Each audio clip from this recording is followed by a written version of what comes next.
going to learn about left arm swinging while strumming with the left hand. The first thing we're going to do is review Statue of Liberty from our last video. First, your feet should be in a V, so separate your toes but keep your heels together. Make sure that your hand is in middle position between the one end of the string and the other, about in the middle, and so that your pinky is over the signal dot. Now go ahead and grab the strings and the neck pretty tightly, and then in one graceful motion, let's go up into Statue of Liberty while we step with our left foot. Now that we're in Statue of Liberty, go ahead and find the end button with your right hand. Bring your violin into playing position, touching that end button to the middle of your throat or a little to the left. Lifting up your head, bringing your jaw over to the chin rest, and then putting your head down. Good. All right, now we're going to talk about how does the violin stay in place.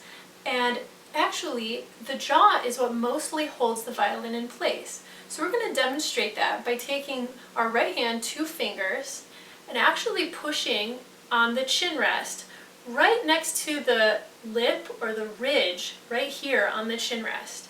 And what we're going to do is push downward and a little bit in towards your body so that it's going towards the collarbone. So you'll notice that if you're pressing down and inward a little bit, or maybe a lot, and then you let go with the left hand, you will be able to still hold the violin in place without your chin. Instead, your hand is holding it here.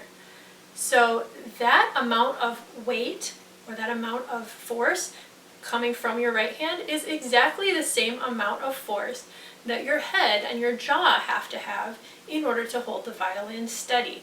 Now you'll notice if you press a little bit even harder, it might go up, the scroll might go up, or if you press a little bit weaker, the scroll might go down, but it's still held in place only with this pressure, this force from my fingers. And now we're going to do that with my head or my jaw. So put your jaw on that same place on the chin rest, right near the lip. Mine has quite a large ridge here. Yours might have a little shallower one, but all chin rests kind of go down in a cup, and then they have a little ridge here. So that's where we want to put the jaw, just to the left of your chin, on that ridge, and come at the same angle that we were using our right hand to do. So down and in towards your body a little bit, towards the collarbone. Now we're going to let go with our hand, and hopefully you get a result like this, where your head and your jaw are holding the instrument. Now, if it feels like it's a little bit painful or maybe uncomfortable, it's okay if you adjust a little bit to find the best position for your jaw. So all chin rests are different, everybody's jaw is a little bit different. So I might go forward a little bit and move to the end button towards the middle of my throat, and that's a different balance. I could also change to a little different feeling. So you can put it wherever it feels the best, just make tiny adjustments until it's comfortable for you.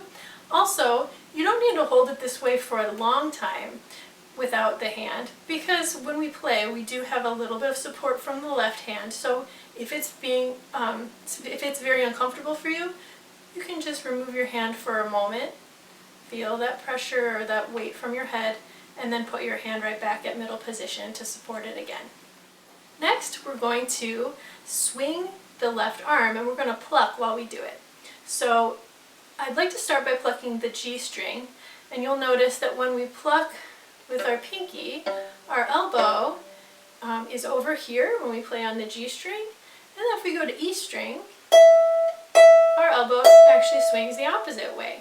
So let's do this in a rhythm. The G string is the lowest string over here, and I think I'd like to pluck it 3 times and then bend our knees, then switch and do E string 3 times and then bend our knees, really focusing on that left arm being able to swing, that left elbow being able to swing across.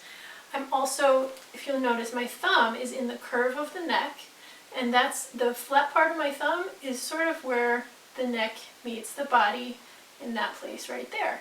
So we'll swing on, kind of swinging on that thumb as well.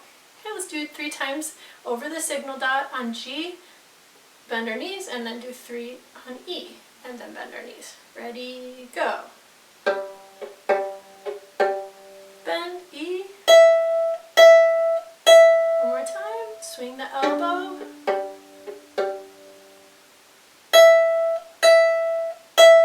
Okay, good. And you'll notice even between my strums on the same string, I still moved my elbow to help with that strumming movement.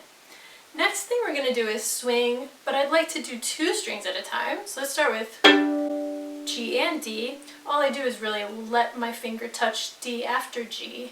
So it's sort of G then D real fast like that. And then we'll do A and E like that. So let's try same rhythm, 3 at a time. G and D together, A and E together. So your lowest and then your highest. Ready, go.